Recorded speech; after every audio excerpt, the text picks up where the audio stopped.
Welcome to Psych Sessions Late Career. I'm your host, Dave Kreiner. What does late career mean anyway? It can include people who are well into their careers, people who are thinking about retirement, people who are retired but still working, or maybe retired and doing other things. We have conversations with people in all these life situations. If you consider yourself late career, however you happen to define it, or you plan on being a late career person in the future, this podcast is for you. Hi, I'm Dave Kreiner, your host of Psych Sessions Late Career, and I'm here today with Pat Puccio, who is retired from the College of DuPage and is now at Depaul University, and Ken Carter, who is at Oxford College of Emory University. Did I get that all right? Yeah. Absolutely. Awesome. Thank you both for being here. So we're going to chat about late career issues and related topics. And I wanted to start just by asking you each to talk about what does this phrase late career mean to you? And I'm not going to ask you to identify or self-identify or not as that. Although I will say that, Pat, you created the Late Career Affinity Group for STP. Yes. And I guess I'm kind of calling out Ken a little bit in that he attended the group meeting that we had for ACT. And it doesn't mean you have to think of yourself as late career, but I'm interested for each of you, just in terms of how you think about that phrase and what it means to you. Well, if you want, I can start. Sure. First of all, you said that, I'm retired. I kind of consider myself allegedly retired, and that's how I refer to myself these days. Several of my friends and family members keep saying, "When are you actually going to retire?" And I can't answer that. I took an early retirement, so I didn't feel like I was in late career at that particular time. It was a golden parachute, and financially, it was one of the best decisions I could have made. But personally, it was difficult. But I guess I see late career as those of us that are winding down, are trying to make the decision to retire, trying to figure out what the next stage of your life is going to be like. And I think there's a variety of issues that surround this. I've been thinking about it because if you look, there's a lot of groups. We've got early career people, mid-career people, and we really don't have a lot of groups for late career people. And as I've been thinking about the lifespan of careers, it kind of fits. One word that is hitting me is predictability. If I think about early career, when you're starting out, you're trying to get tenure and all of the things that are involved, get involved, find your niche. At the same time, many of us in early career also have early family commitments and those kinds of things. So when I think about predictability, the predictability is not there, or it's difficult because you've got a variety of different things pulling at you. Mid-career to me was kind of that nice, even place where you got to pick and choose the committees you wanted to be on, the projects you wanted to do, had tenure, and kind of enjoying writing it out. And family commitments weren't as great, and so it's kind of like it was a nice, calm place, relatively speaking. And to me, late career it's almost, for me anyway, I've got one foot in and one foot out.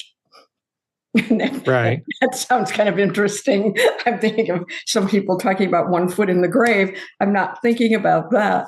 But for me, it was making that decision. Should I leave full-time employment and all of the things that go along with it? And I needed a transition.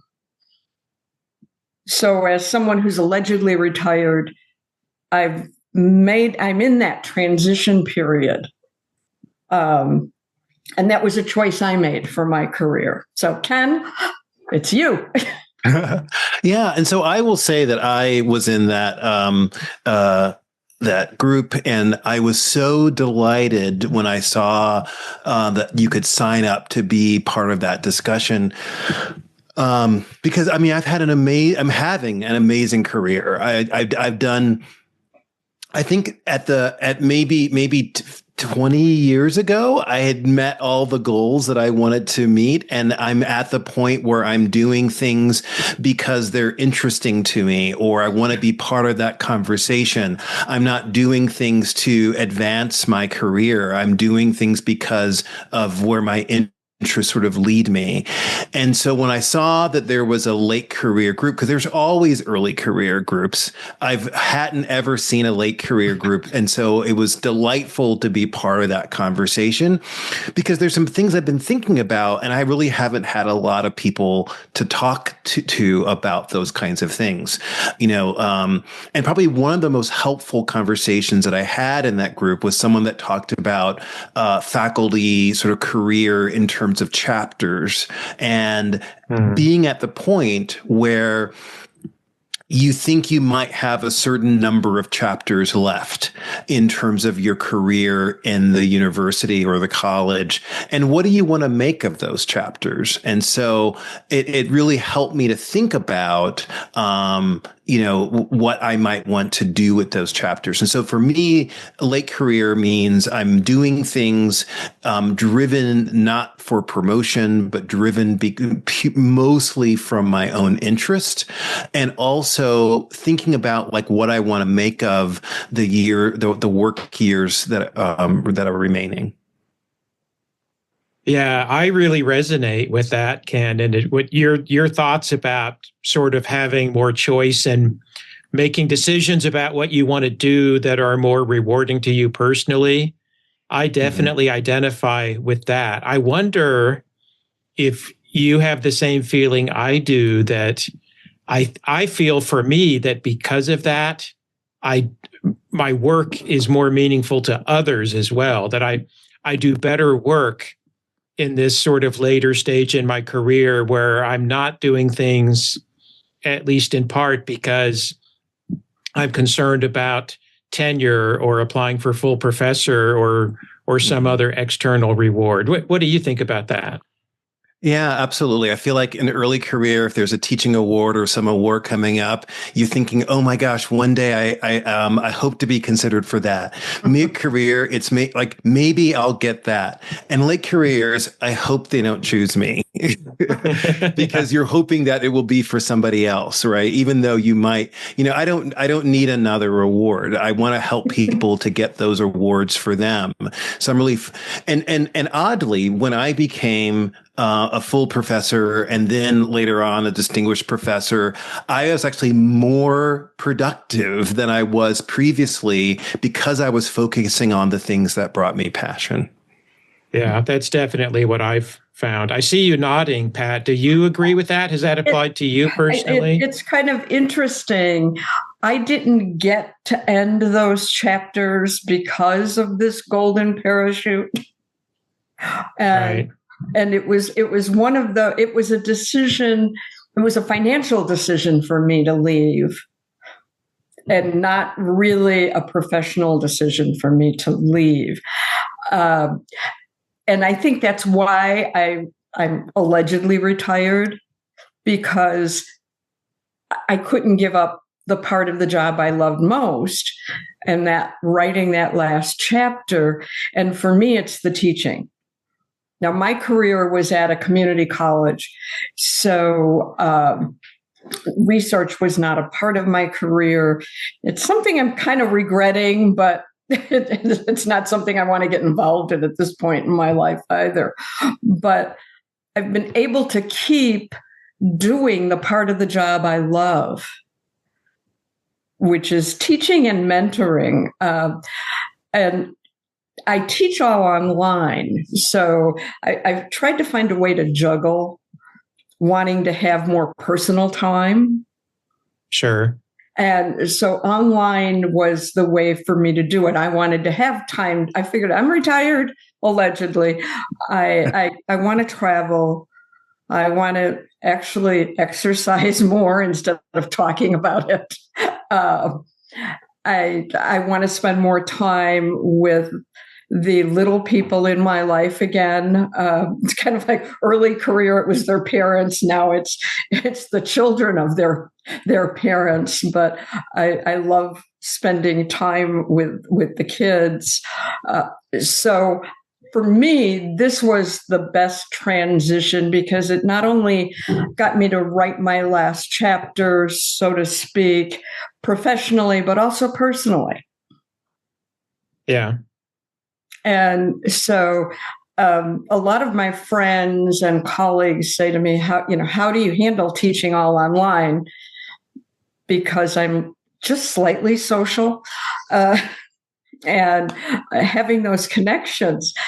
And so I have spent my time trying to figure out how to make online teaching more personal. And I'm enjoying that challenge. And students reach out. I offer myself as, Zoom and mentoring and things like that. And I'm finding more and more students will reach out.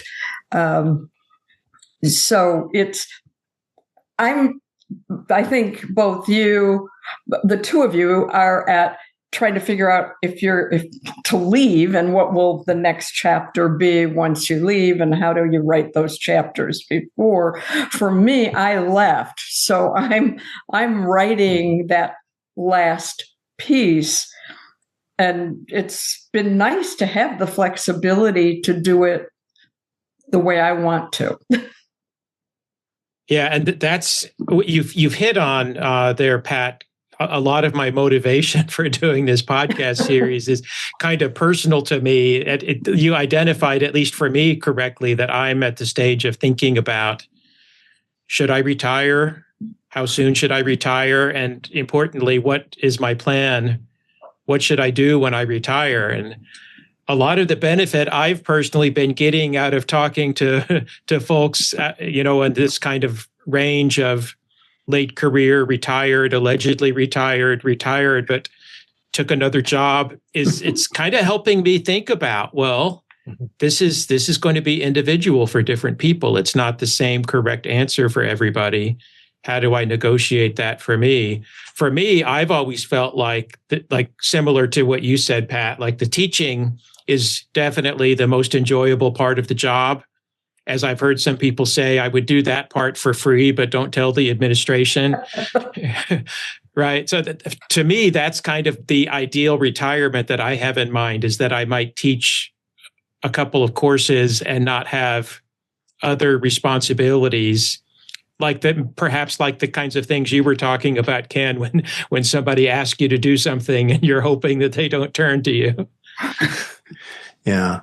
I think a lot of this for me, actually, and I'm glad we're thinking about it and talking about it early, which helps me, because I think you don't hear a lot of people talk about that late career trajectory and what that's like.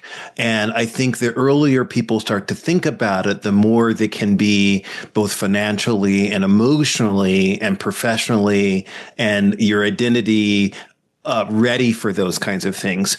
Honestly, for me, it was really COVID that really started me thinking about it, because we were all working so hard.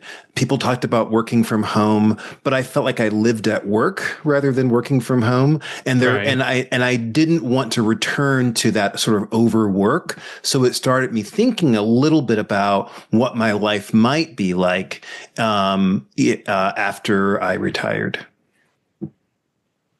Yeah.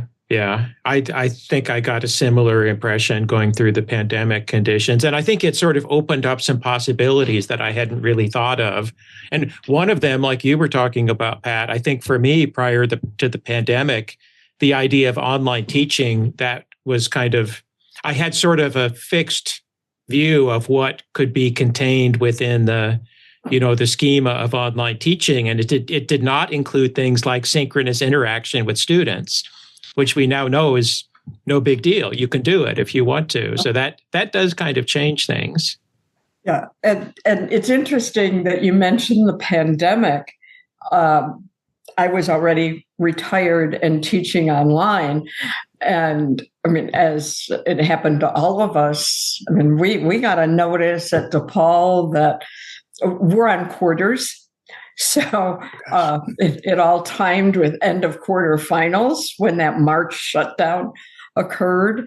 And literally on Friday, we were told finals week is all online, and so is next quarter. And I just went, and I even sent a message to my students going, we've got this. We know what to do and how to deal with it. So you brought back some memories. It was one time when I was feeling like, oh, wow, I'm not being impacted by this. One of the other things, it's like, what do people that are in this position, what are some of our needs? And I talked about predictability. Recently, and Dave, you know this, my husband has gone through some health issues. And so the predictability of my life is gone again. And we've done some visits in and out of the hospital.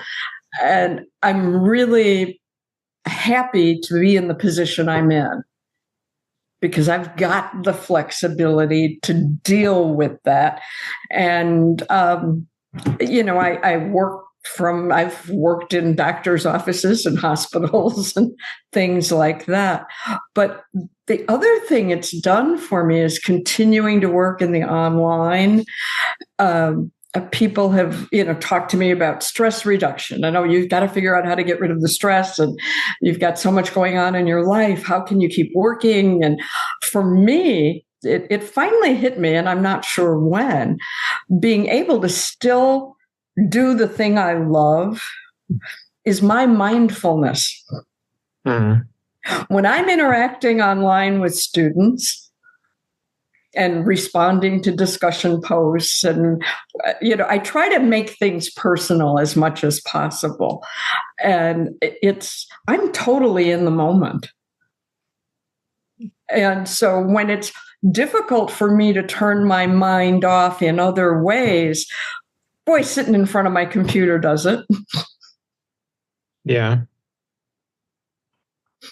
Well, you mentioned health issues, Pat, and I recall that was one of the topics that came up at our group meeting at ACT. And I think it's a really important point and sort of speaks to, as both of you have commented on, what are the resources, what are the support systems that we have for people in this sort of nebulously defined late career stage? Because, I mean, when you think about it, everybody is going to hopefully make it to late career.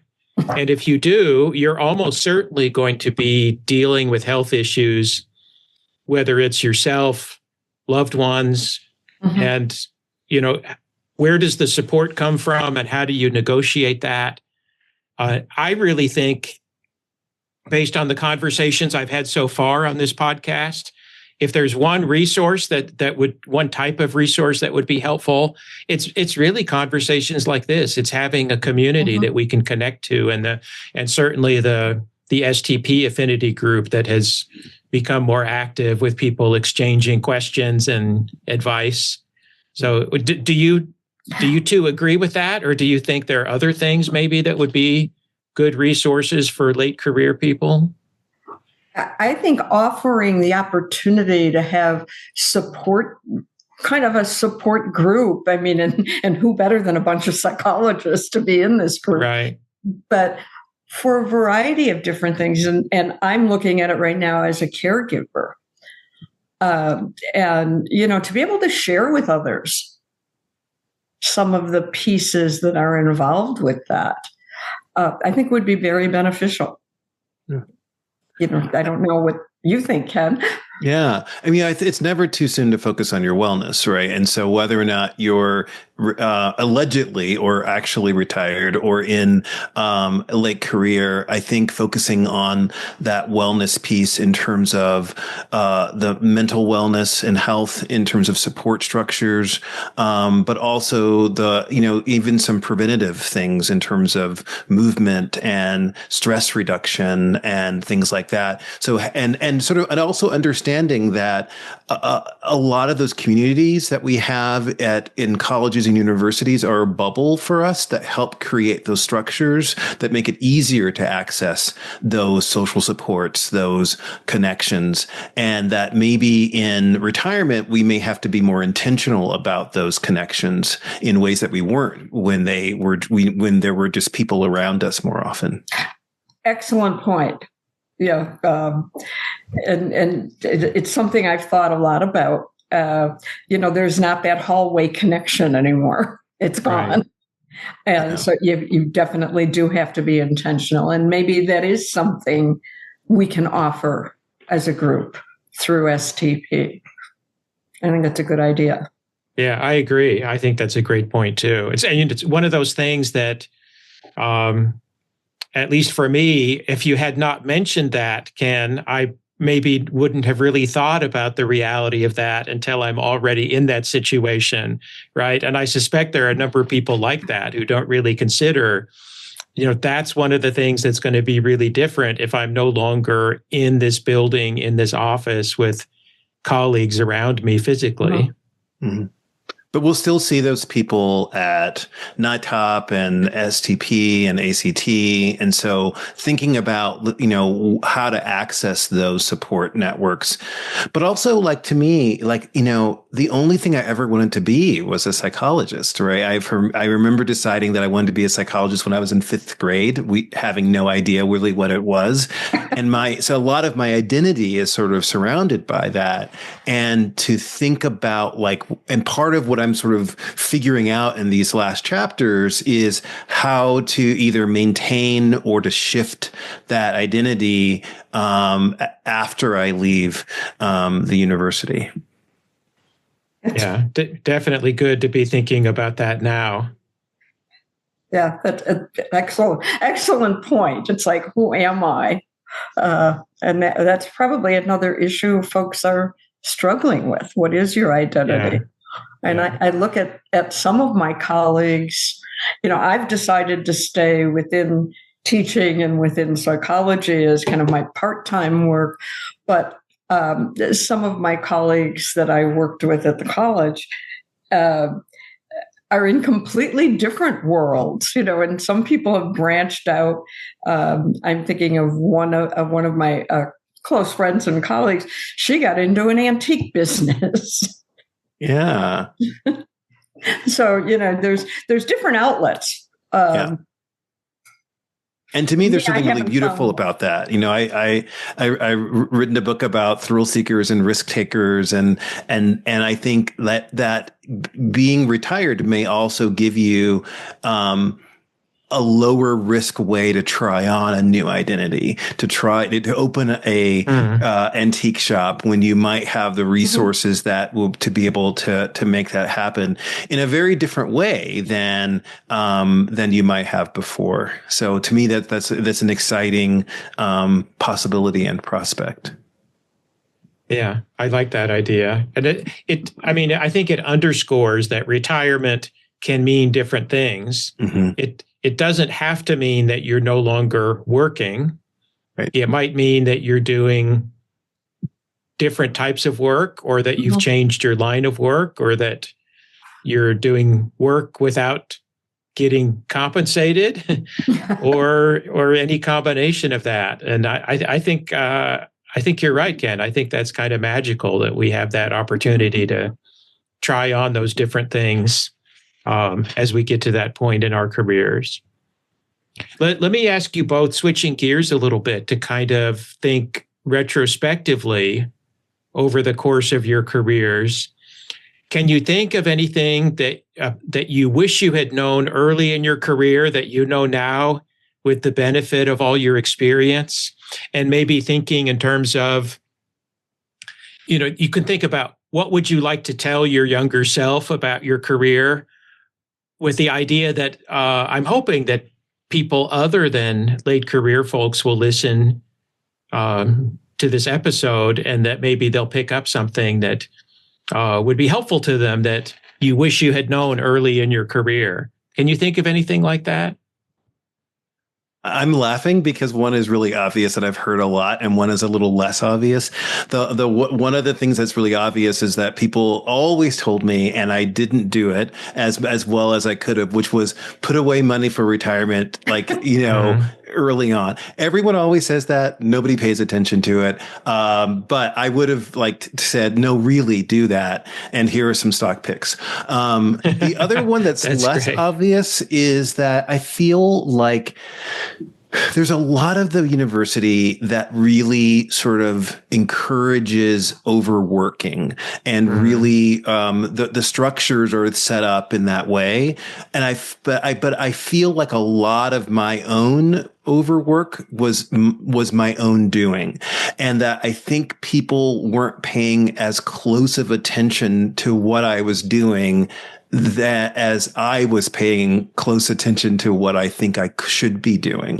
And so I think, years ago, someone asked me what my ideal perfect job would be. And I always said exactly what I'm doing right now, but just a third less. But no one's going to take that third off of your plate. And to me, if I was going to give some advice to my younger self, although I feel like I'm having an amazing career, is I would have done just a little less in some things. I really appreciate that point, Ken. And it makes me think maybe it's just me and that I sort of had my head down and wasn't paying attention. But when I started my career in the 1990s, I don't recall anybody talking about things like self-care or avoiding burnout. I don't know if it just wasn't a topic of discussion among educators at that point, or that I was so focused on, I need to do a good job with my teaching. I need to turn out some publications. I need to serve on committees, that I was not aware of it. But I think that's really good advice. And now I'm somewhat more aware that in some ways, I think we are more productive, and certainly productive over the longer term, if we do a little bit less and take care of ourselves. What do you think, Pat? I'm going to offer a different perspective. I was a very non-traditional everything. I started teaching as an adjunct at the community college, realized that to be able to get into a full-time position, I had to go back to school, get my doctorate. So I was teaching, working on my doctorate, and raising a family all at the same time. And I ran into one evening going into class, one of my professors, and Rita had said to me, "How you doing?" I said, "Rita, I just can't wait till this is over. I just can't deal with this anymore. I have way too much on my plate."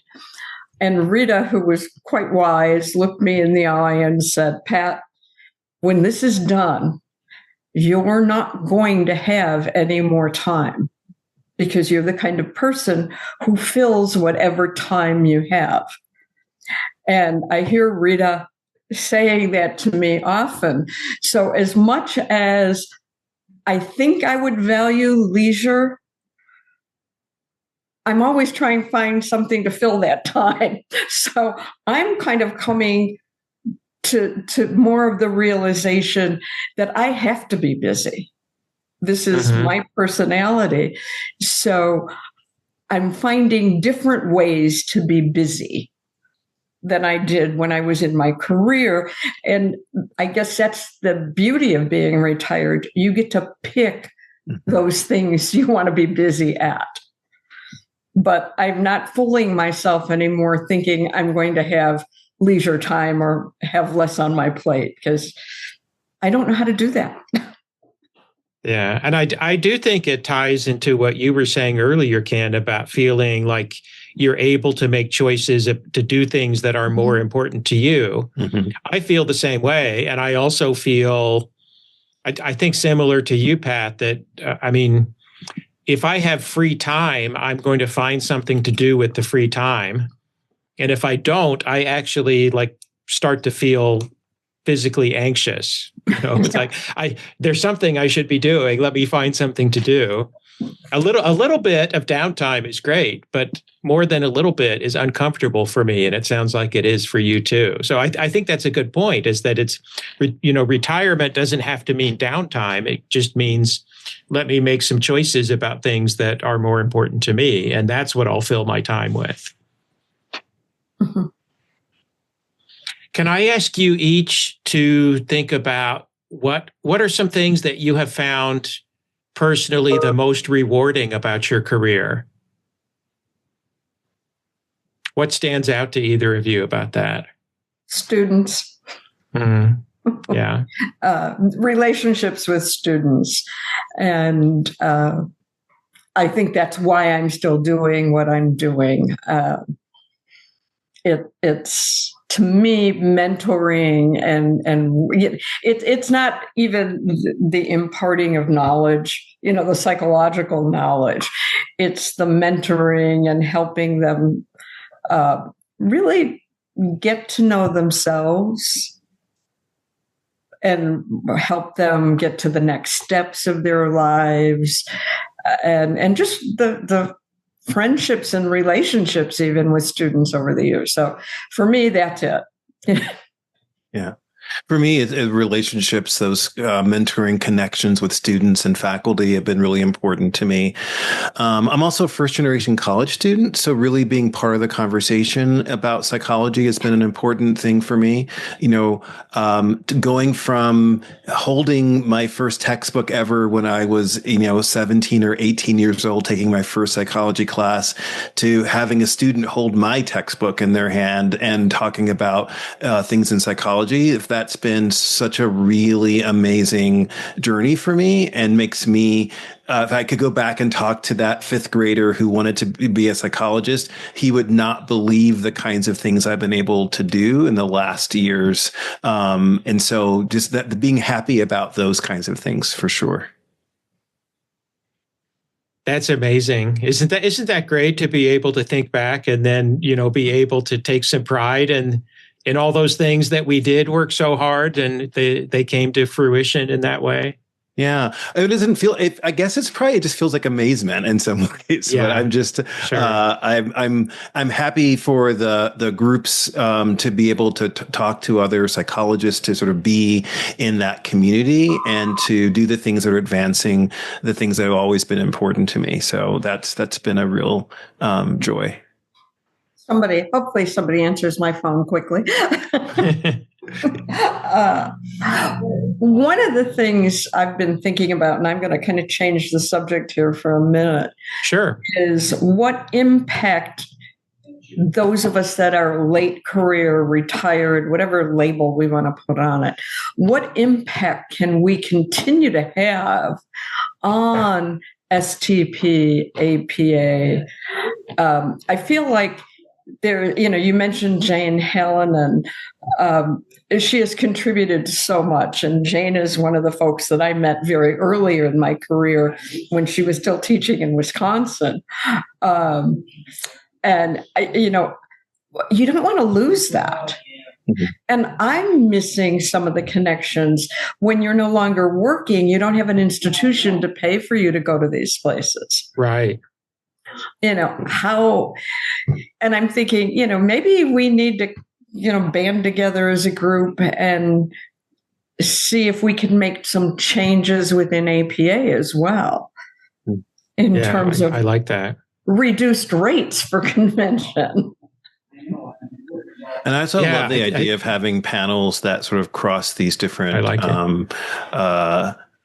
career path or different areas. I think these late career people can learn things from each other for sure, but I also think we have some particular things to be able to say and to conversations to have with the mid and early career.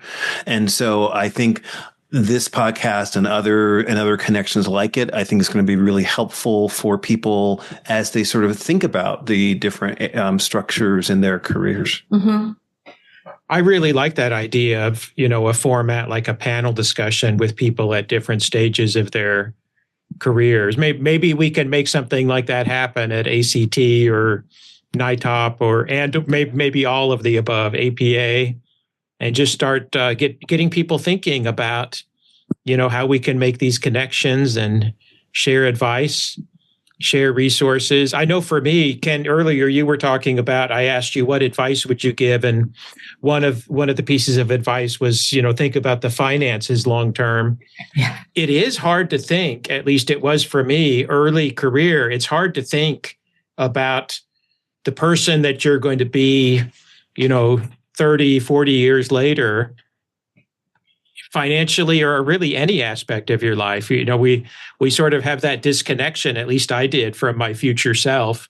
I don't think I thought much at all that, someday I'm going to be 60 years old and contemplating retirement.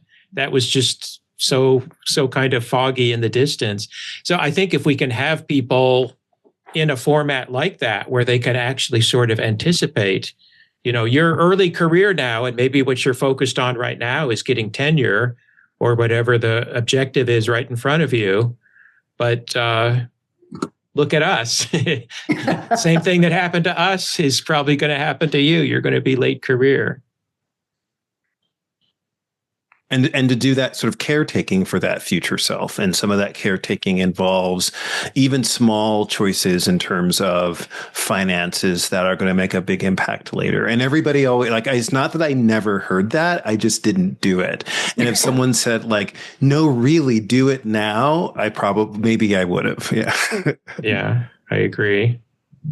But let me ask you one more question. To kind of wind things up. This is a question that I actually got from Stephen Chu, who sent me some ideas for topics to bring up when he heard I was doing this podcast episode. And his question was, how did you or how will you prepare your department for your retirement? And of course, Pat, you've gone through that with College of DuPage, but as you've described it, I think that happened pretty quickly. And I don't know, Ken, if that's something that you're thinking about. It's something that I haven't thought about in a lot of detail, but I'm starting to think about more. Yeah, I'm laughing again because I've told people that I want to retire like Yoda in Star Wars, where he just sort of vanishes after being asked too many questions, and so in my mind, it's like I just leave, but I do know that I haven't thought about how to prepare the department for that. I want to give them some, I think talking about being late career has done it in some ways, because I think people think that people are going to be there forever. But starting to have that discussion that I'm not going to be here forever. What are the mentoring things that could be helpful to you, especially those individuals who are associates and moving them to full, for example. So to me, the fact that I've sort of accepted that I'm a late career and I have a certain number of chapters left in my career at Emory, and getting other people sort of thinking that same way is probably the best way to prepare them for that. Yeah, great. Pat? I can speak to, one of the things that I did when I was at College of DuPage is I started a teaching conference.